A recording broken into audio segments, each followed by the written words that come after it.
Então vamos lá, pessoal.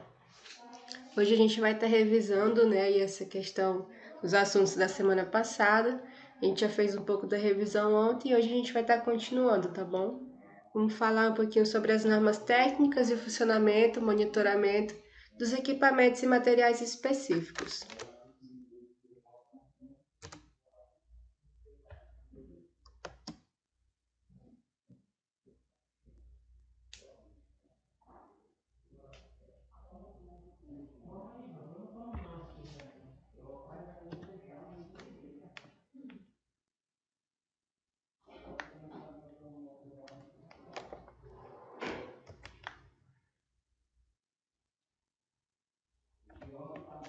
Então, a UTI ela deve dispor de materiais e equipamentos, né, de acordo com a complexidade do serviço, necessários ao atendimento da sua demanda, né? A UTI vai ter aí vários materiais e equipamentos aí de acordo com esse serviço, né, que ela demanda.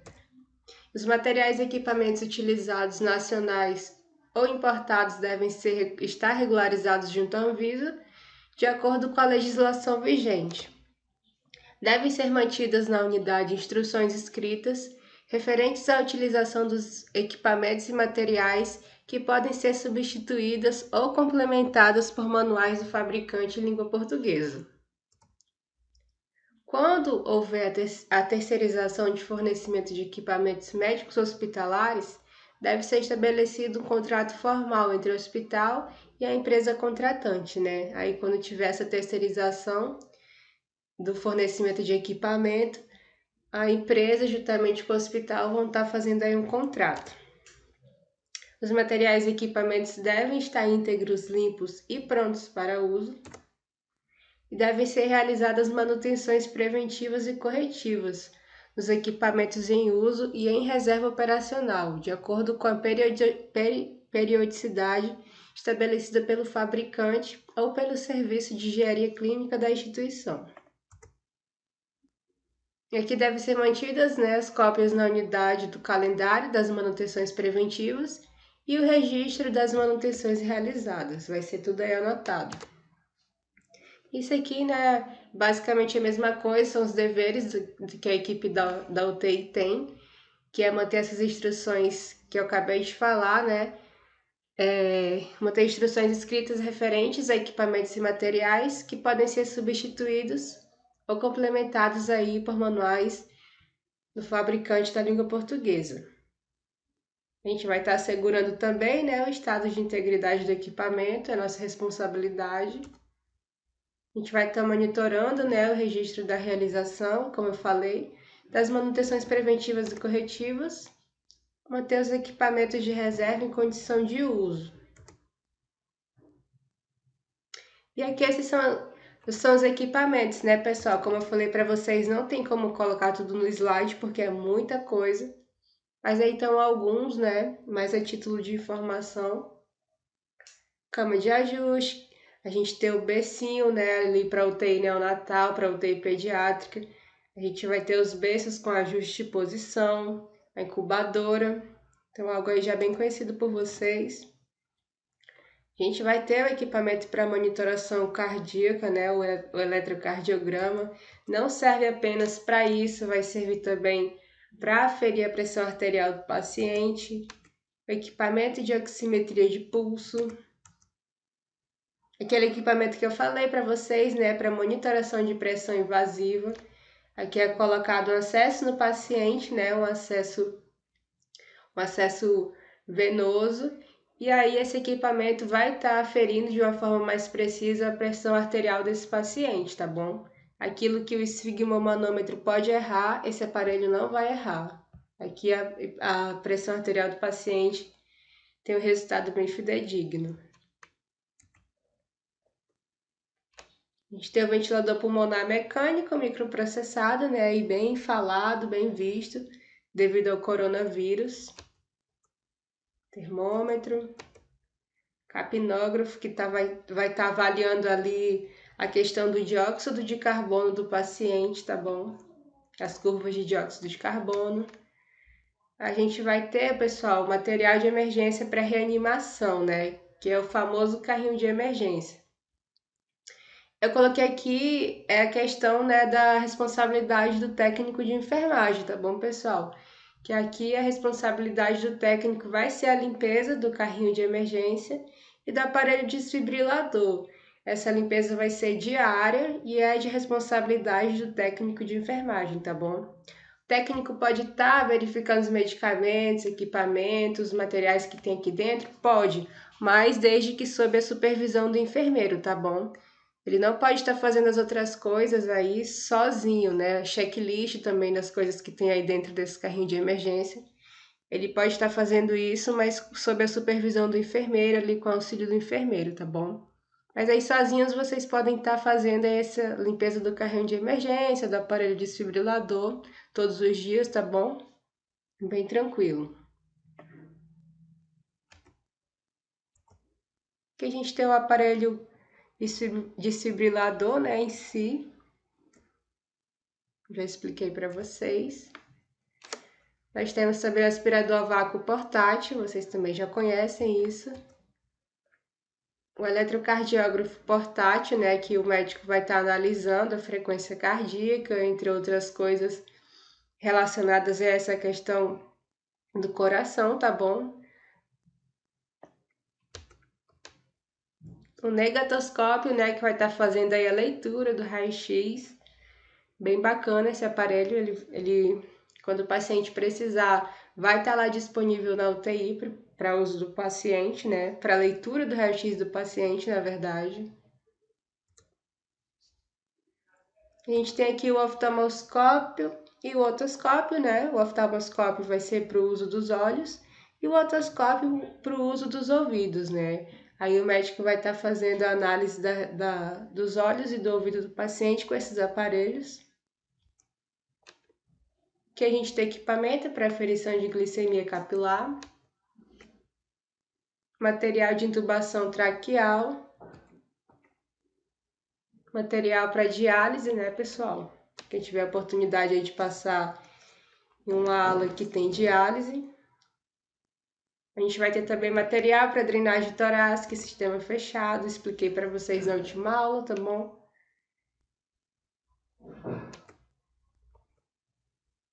Vamos ter também material para curativos, obviamente, né? Toda aula tem.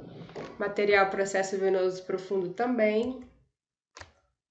Material para punção lombar, tá bom, pessoal? Que o médico que vai estar realizando essa punção lombar, expliquei na última aula direitinho como que funciona, mas a gente não precisa aprofundar muito nisso não, tá bom? Que é mais uma questão médica.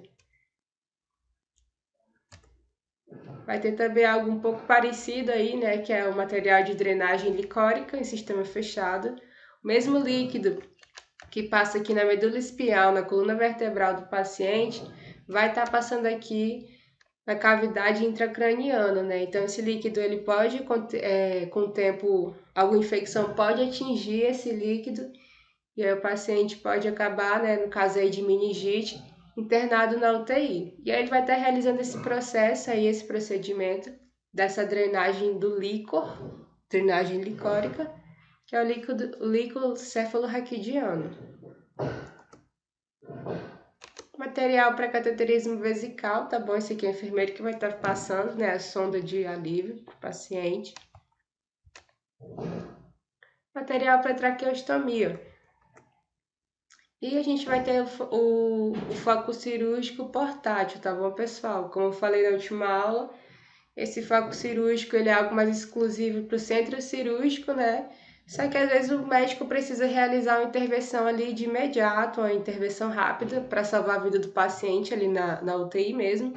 E aí sempre vai ter um foco cirúrgico portátil, né? Para o caso dessa necessidade de uma cirurgia ali à beira do leito da UTI, tá bom? Como precisa de uma iluminação maior, né?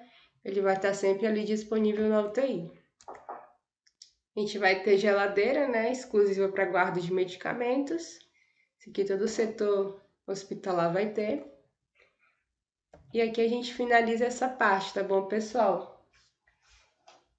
Essa parte das normas técnicas sobre o funcionamento e monitoramento dos equipamentos específicos. Esse conteúdo está disponível, quem quiser estudar ainda, tá bom? pela apostila até amanhã. Esse conteúdo está disponível da página 21 à página 26.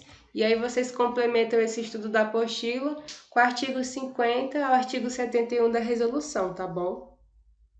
Inclusive tem questão na prova aí em relação ao artigo 50.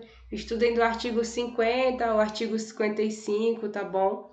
Que vai cair uma questão na prova sobre isso. É bem tranquilo. Se estudar o artigo, vai acertar na lata, tá bom? Então vamos lá. A gente vai falar um pouquinho agora dos procedimentos específicos, ok?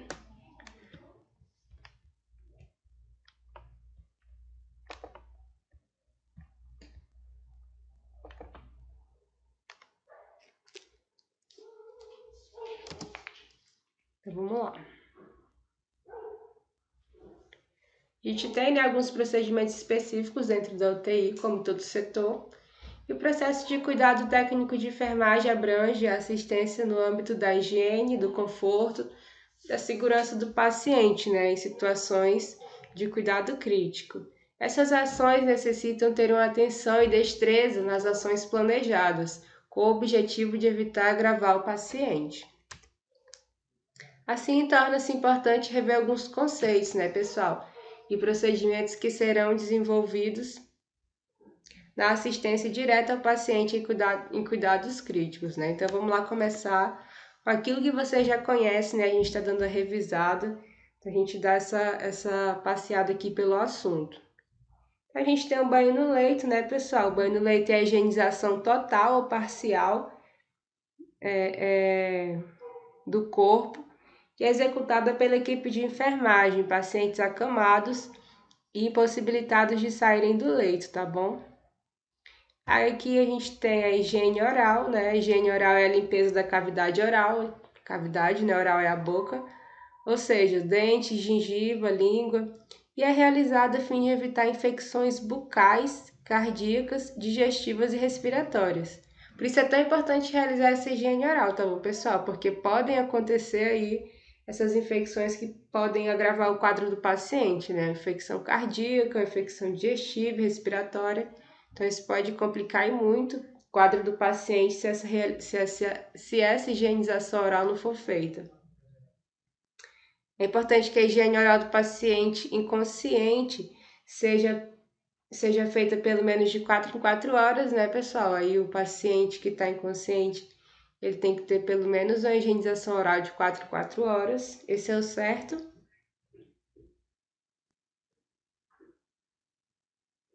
E durante o cuidado bucal, o profissional deve examinar a boca do paciente e documentar qualquer condição anormal, tá bom? Se ele encontrar ali qualquer coisa de errado, ele vai estar informando aí, tá bom, para a equipe.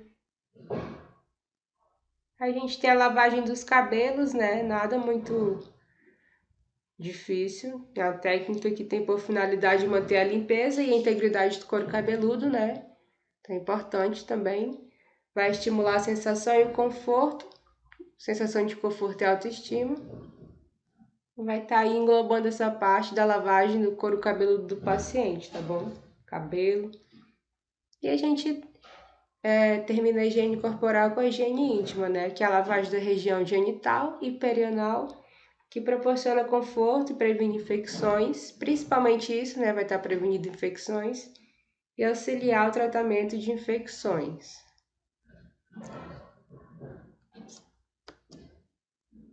Aqui a gente tem a mudança de decúbito, tá bom? O apoio adequado e mudança frequente de posição vão facilitar o repouso, pois proporcionam o relaxamento alternado dos diversos grupos de músculos do organismo, tá bom?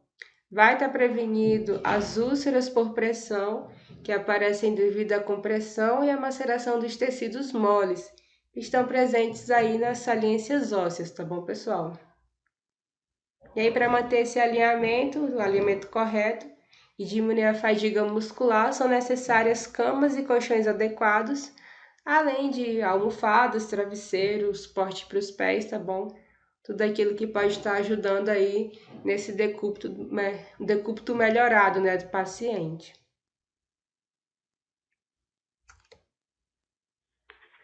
Que a gente tem a massagem de conforto.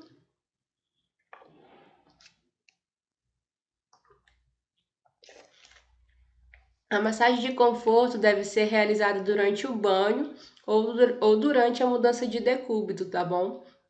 Tem como finalidade estimular a circulação local, vai prevenir as úlceras por pressão, proporcionar confortos e bem-estar e possibilitar o relaxamento muscular, tá? Vai ajudar bastante aí nessa questão do conforto do paciente e do relaxamento. A gente pode estar fazendo uma massagem com movimentos suaves, movimento de amassar, tá bom? Aquele amassadinho assim que dá nas costas. Tá repetindo esses movimentos de forma suave. E aqui a gente tem a contenção do paciente ao leito, tá bom, pessoal? É um procedimento específico da UTI. Não só da UTI, mas vocês vão ver muito isso na UTI. As medidas de segurança visam principalmente evitar a queda de pacientes do leito, tá bom? Então, a principal finalidade da contenção do leito, a contenção do paciente ao leito, é evitar a queda desse paciente, tá bom? Por quê? Pacientes graves, crianças, idosos, inconscientes, pacientes agitados devem ser colocados em camas com grades e muitas vezes há necessidade de restringir os movimentos por meio de ataduras, lençóis em diagonal, dentre outros, tá bom, pessoal? Então é bem importante gravar isso. A restrição, também conhecida como imobilização em algumas literaturas, é utilizada para manter o paciente imobilizado ou apenas um membro do paciente, tá bom, pessoal? Às vezes só um membro ali precisa ser imobilizado e a gente vai estar fazendo essa contenção do membro. E esse cuidado tem como objetivo limitar a atividade dos pacientes confusos e agressivos, evitar ou diminuir o risco de queda, quando desassistidos, dentre outros, tá bom? E aqui a gente tem os cuidados com a contenção, tá bom? E aí nesses cuidados a gente vai estar observando a cianose, né, que é ali aquele arroxeamento ou a coloração azulada nas extremidades. A gente vai estar verificando o edema, né, que é o inchaço. A gente vai verificar se o paciente está se queixando de dor ou formigamento, dormência, tá bom? Ali no local da contenção. A gente vai estar tendo cuidado aí com a restrição, né? Que ela deve ser aplicada com cuidado para evitar complicações, tá bom? A gente vai remover a restrição 2 vezes ao dia e fazer a higiene com água e sabão. E aí também pode estar massageando e vai estar protegendo e restringindo-se novamente se necessário, tá bom, pessoal? Caso aí precise restringir novamente, a gente vai estar fazendo essa contenção. E aqui a gente tem o transporte do paciente, tá bom? A gente precisa ter cuidado com o transporte. Como eu falei na última aula, né? Às vezes o paciente ele vai precisar ser transferido, ele vai precisar ali desse transporte para fora da UTI. Então a gente vai estar tendo alguns cuidados, né? E esses cuidados, que é durante a movimentação ou transporte do paciente, a gente vai ter cuidado com o soro, com os catéteres, com os drenos e com os aparelhos, tá bom, pessoal? Os pacientes inconscientes, confusos e agitados devem ser transportados com as grades elevadas e os membros superiores restringidos, se necessário. Tem que ter cuidado, né, para que nenhum membro fique posicionado inadequadamente fora da maca. E em caso de encaminhamento para exames ou cirurgia, a gente vai anotar tudo, tá bom? A hora da saída, o destino, retorno, a hora da chegada, o procedimento realizado, intercorrências, enfim, tudo aí que aconteceu com o paciente, tá bom? E aqui a gente entra na parte da alimentação, né? É a terapia nutricional, que ela é compreendida por ações que visam a recuperação e a manutenção nutricional do indivíduo por meio de uma nutrição interal, parenteral ou via oral, né? Eu até expliquei a diferença aí da nutrição interal e parenteral para vocês na última aula. Eu vou explicar de novo, porque senão o vídeo vai ficar muito longo, né? E já tá no outro vídeo, então vocês podem estar assistindo o vídeo da aula passada sobre isso, que tá bem explicadinho, tá bom? Que a gente tem a nutrição enteral, né? Ela vai ficar ali no estômago e o estômago vai liberar para o restante do organismo. A parenteral, né? Que é propriamente ali os nutrientes que o alimento fornece, que é ali aplicado, né, em uma via parenteral. A via parenteral são todas as vias de acesso que não são ali a via oral, né, a ingestão através da boca e a passagem de sonda nasogástrica ou orogástrica, tá bom, pessoal? Nutrição enteral é só essa questão dos nutrientes aí. Esse aqui é o acesso endovenoso, né? Então, ele está utilizando o acesso endovenoso. Mas toda vez que vocês ouvirem falar em parenteral, pode ser qualquer via de acesso que não seja aí a via oral, tá bom? E aqui a gente tem o balanço hídrico, né? O balanço hídrico é o registro diário de líquidos infundidos e eliminados de um paciente.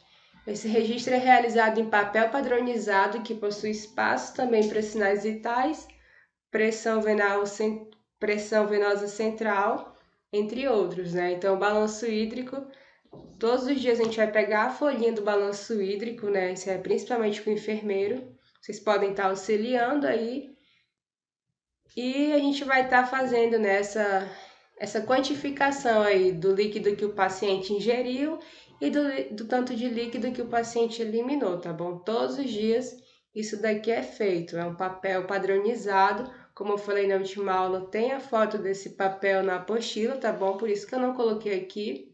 Vocês dão uma olhadinha lá para familiarizar, né? Se familiarizar um pouco. E aí ele também vai possuir esse espaço aí para sinais vitais e etc, tá bom, pessoal? Mas é bem tranquilo isso aqui. Aqui a gente tem, né, o preparo do corpo no pós-óbito.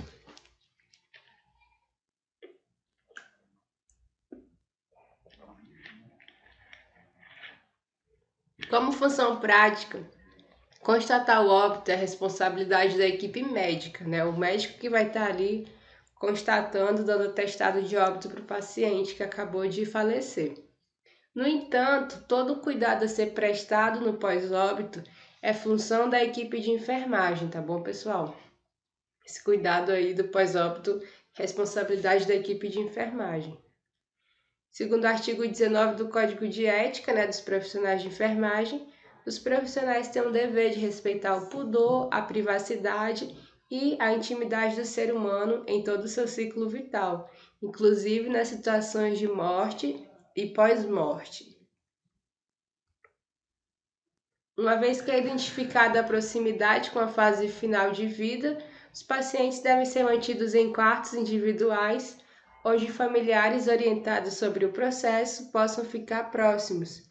Visitas devem ser liberadas de acordo com o que foi estabelecido entre familiares e desejo prévio do paciente.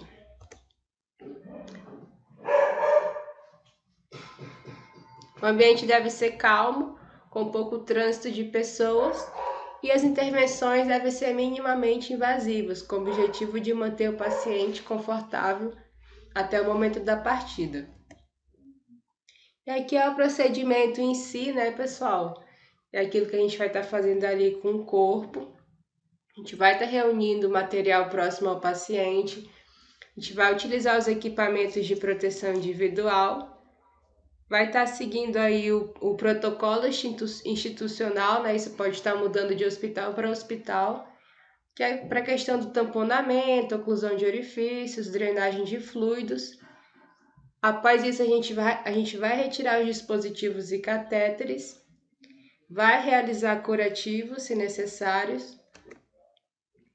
A gente vai estar mantendo a aparência mais próximo do natural, antes do enrijecimento cadavérico, né? Colocando esse paciente aí decúbito dorsal, com as mãos juntas, acima da região epigástrica. E os pés têm que estar juntos também, tá bom, pessoal? É aquela posição ali que ele também vai ficar dentro do caixão.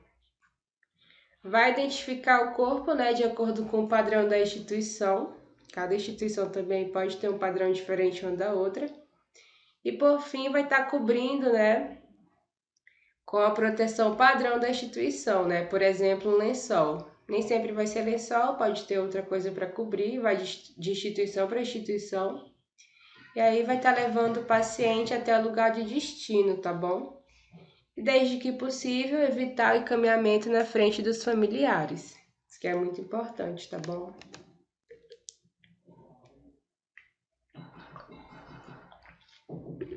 Após isso, a gente vai estar retirando esses equipamentos de proteção individual, vai estar higienizando as mãos.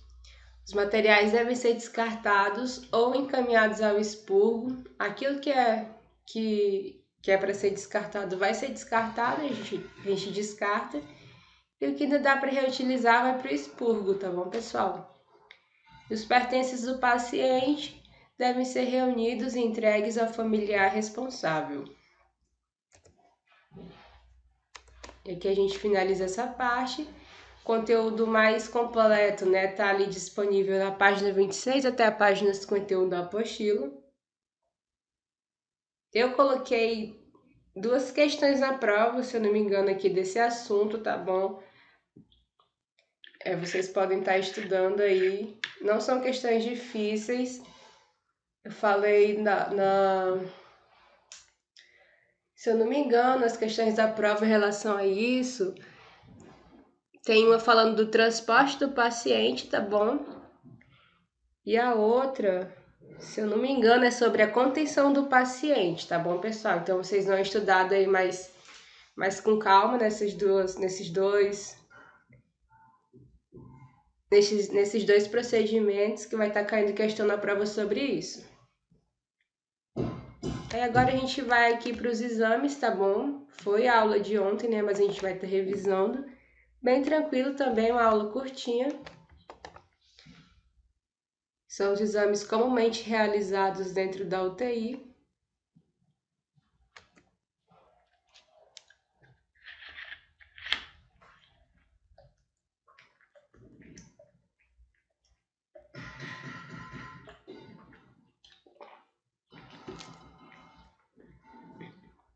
A avaliação do paciente em terapia intensiva se diferencia do exame usual em ambientes não intensivos, por ter à disposição vários recursos que demonstram em tempo real o estado do paciente. Assim, cabe ao profissional utilizar-se de todos os dados obtidos para eleger as necessidades prioritárias ao doente crítico, para que sua terapêutica seja mais eficaz e eficiente possível. E aí o exame ele vai estar se iniciando com a obtenção de informações, né, e prontuários acerca da história patológica atual e pregressa, dados pessoais e socioeconômicos, os quais, além de auxiliarem na dedução de uma hipótese diagnóstica, vão estar contribuindo para que o tratamento seja familiar ao paciente, uma vez que o profissional passa a utilizar uma metodologia de trabalho baseada em elementos do seu cotidiano. Então, o que acontece, né? O exame ele vai estar se iniciando ali com o exame físico mesmo, né? Com aquela anamnese, que tanto o enfermeiro quanto o técnico podem estar realizando, tá bom, pessoal? E aí um vai complementando a informação do outro, né? Às vezes a gente vê uma coisa que o colega não vê, então a gente vai complementando essa informação. Essa questão dos dados pessoais e socioeconômicos também vão estar ajudando, tá bom? Nos registros do prontuário, a gente vai estar vendo aí a questão da história patológica atual e se esse paciente também teve aí uma história de patologia anterior, tá bom? Uma história pregressa aí de outras doenças. Isso vai estar ajudando também na questão dos exames. E aí, depois de tudo isso, né, os médicos e enfermeiros fazem outros tipos de exames no paciente ali, os exames, né, em relação ao corpo do paciente, né, alguns testes, como se o paciente estiver inconsciente, né, feito o teste de Glasgow, mas a gente não precisa estar aprofundando nisso agora, tá bom? Todos os órgãos e sistemas são avaliados diariamente nos pacientes internados na UTI. E aí, após essa avaliação clínica, são solicitados alguns exames de rotina. Esses aqui são os exames mais comuns dentro da UTI.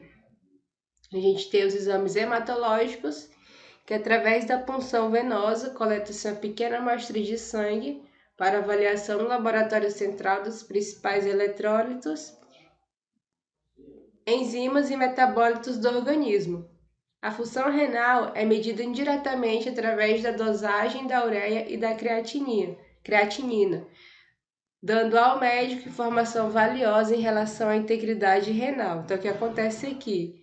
Através dessa punção sanguínea, né, dessa coleta de sangue, a gente vai estar avaliando aí, né, essa questão dos eletrólitos, das enzimas, os metabólitos. É bastante importante em relação a alguns diagnósticos médicos, inclusive a função renal, tá bom, pessoal? E aí, de forma indireta, vai aparecer um pouquinho de ureia e creatinina nesse sangue, e aí o médico vai estar avaliando como está essa função renal do paciente, né? Se os rins estão bem ou não. A gente vai ter também os exames gasométricos, tá bom? Designada de gasometria arterial, é efetuada a punção na artéria radial. Falei ontem, né, que a artéria radial é aquela artéria ali do polegar, que vai em direção ao polegar. Sempre que vocês lembrarem, né, de rádio, lembrem do polegar, que aí vocês não vão estar esquecendo qual é a artéria radial. Após a coleta, a amostra é analisada através do equipamento designado como hemogasômetro, que é esse equipamento branco aqui, tá bom? Opa, voltei sem querer. Passei sem querer. E ele vai estar permitindo a análise dos principais gases do sistema respiratório, como o oxigênio e gás carbônico. Por isso é um método para avaliação da boa função pulmonar, né? Serve principalmente aí para os pacientes que apresentam insuficiência respiratória, né? Tanto a grave quanto a aguda, ali vão estar passando diariamente por essa verificação através desse exame, tá bom, pessoal? É coletado aí um pouco desse sangue arterial, né, através dessa punção na artéria radial. Esse sangue vai ser colocado aqui nessa máquina. Quando o sangue entrar em contato com ela vai fazer a leitura do oxigênio e do dióxido de carbono do sangue desse paciente. E aí a leitura vai aparecer aqui na tela, tá bom? Então ela vai indicar aí como é que tá a questão de oxigênio e de dióxido de carbono, né? E o médico vai analisar aí como é que tá esse pulmão do paciente. Eu falei aqui, né, do paciente com insuficiência respiratória, mas também se enquadra em outros casos, tá bom? Não é só o paciente com insuficiência respiratória que vai fazer esse exame, não. Os outros pacientes vão fazer também, só que o paciente com insuficiência respiratória, né, vai estar apresentando aí essa questão pulmonar de uma forma mais delicada, a gente vai ter uma atenção especial para ele. E aqui a gente tem os exames radiológicos, né? Diariamente vai se efetuar nos pacientes submetidos à ventilação mecânica a radiologia torácica pulmonar para o controle de diagnósticos e extravasamento de líquidos e infecções como a broncopneumonia, né? E aqui também isso está acontecendo muito por causa do Covid, tá, pessoal? Os pacientes ficam submetidos à ventilação mecânica, né? Por não estar conseguindo respirar sozinho devido ao coronavírus. E aí é feito esse exame radiológico para ver como que tá, né? A questão pulmonar, né? Se tem extravasamento de líquido, infecções. Aqui ele tá falando da broncopneumonia, mas existem outras infecções pulmonares, tá bom? Até deixei a imagem de um pulmão, né, para estar explicando para vocês essa questão aí da broncopneumonia e da pneumonia. Vou explicar novamente aqui rapidinho, né? A pneumonia, pessoal, é uma infecção que atinge o pulmão inteiro, tá bom? O pulmão, ele se parece com a árvore de cabeça para baixo. Aqui a gente tem esse tronco, né? Esse tronco aqui é a nossa traqueia, que é o local por onde o oxigênio entra. E aqui essa traqueia é dividida, tá bom? Ela se divide aí, é como se fosse uma ramificação, né? De uns tronquinhos menores mas ainda assim os tronquinhos um pouco grossos, estão vendo? E o nome desses troncos aqui são os brônquios, ok? Depois dos brônquios, a gente tem também os bronquíolos, que são tipo os galhos, estão vendo, dessa árvore? Tem umas ramificações, parecem uns galhos. E o nome dessa estrutura aqui são os bronquíolos, que é por onde esse oxigênio vai estar indo, né, até seu destino final. E o destino final são os alvéolos, que são a ponta, né, desses galhos. E aqui a gente tem uns saquinhos, mas não está dando para ver na imagem. E aí nesses saquinhos vai ter a troca gasosa, né? Vai ocorrer a troca gasosa, a troca aí de oxigênio por dióxido de carbono. Então, a pneumonia, ela vai atingir toda essa estrutura pulmonar, tá bom, pessoal? É uma infecção que vai atingir tudo. A broncopneumonia, não. A broncopneumonia é uma infecção que vai estar atingindo apenas aqui os brônquios, ok? Os brônquios são essa primeira estrutura após a traqueia. E aí o nome é broncopneumonia devido a essa estrutura pulmonar ser chamada brônquio, ok? É bem fácil, vocês podem aí estar explicando para quem tiver dúvida depois dessa explicação, tá bom? É que a gente finaliza, tá bom, pessoal? Revisem o conteúdo ainda hoje, se possível. A prova vai ser amanhã, tá bom, pessoal? Vou estar mandando a prova no grupo, vou mandar em PDF para vocês. Eu não sei se vocês já fizeram, né, essa questão aí da prova dessa forma. Vou estar perguntando para a coordenação se essa é a primeira vez, né, que a turma vai estar realizando prova desse jeito. Mas eu vou enviar a prova amanhã de manhã cedo, tá? E eu vou estar recebendo até o dia 3, né? Amanhã é quarta-feira, o dia da prova. Vou estar recebendo até o dia 3, na quinta-feira, até as 11 horas da manhã, tá bom, pessoal? Então, vocês vão ter aí mais de um dia para fazer essa prova. Não tá uma prova difícil, tá uma prova bem tranquila, tá bom? É só vocês estarem aí estudando. Cobrei tudo que tá na prova, eu cobrei aqui do que foi falado, tá bom? Tem aí questão da apostila, tem questão dos decretos, né, ali da resolução, até mesmo do slide eu tirei questão, então vocês podem estar estudando também pelo slide essa parte. Então, assim, eu desejo sucesso na caminhada de vocês, né? A gente não vai ter mais a nossa aula aqui do conteúdo. A gente não vai se. Tecnicamente, a gente não estava se vendo, né? Mas a gente estava tendo esse encontro aqui diário. E aí tá encerrando hoje. Então, desejo para vocês todo sucesso, né? A gente sabe que a caminhada não é fácil, principalmente nesse tempo, né, aí de pandemia. Mas eu acredito que se vocês lutarem, correrem atrás do objetivo de vocês, né, continuarem estudando, terem garra, não vai ter obstáculo que vocês não possam superar, tá bom, pessoal? Então corram atrás do objetivo de vocês, né? Não desanime aí com os nãos ou com as pedras que vão aparecer no caminho. Isso aí acontece em todas as áreas da nossa vida, mas o que vale, né, é a nossa perseverança. Então perseverem, que vocês vão realizar os sonhos de vocês, tá bom? Queria poder ter conhecido cada um pessoalmente, né? Eu gosto da interação aí pessoal, mas infelizmente não são tempos, né, da gente estar juntos. No mais, aqui fica o meu agradecimento, né, pela disposição de vocês, pelo tempo, né, que vocês passaram me ouvindo. E no mais, podem contar comigo para qualquer dúvida, né, se tiverem aí querendo alguma informação em relação ao assunto ou qualquer outro assunto aí, né, da área de enfermagem, eu posso estar ajudando vocês, tá bom? Então é isso, pessoal. Foi muito bom estar com vocês durante essa semana. Novamente desejo aí sucesso na caminhada e quem sabe a gente não se encontra aí em algum momento, tá bom? Então é isso. Fiquem com Deus.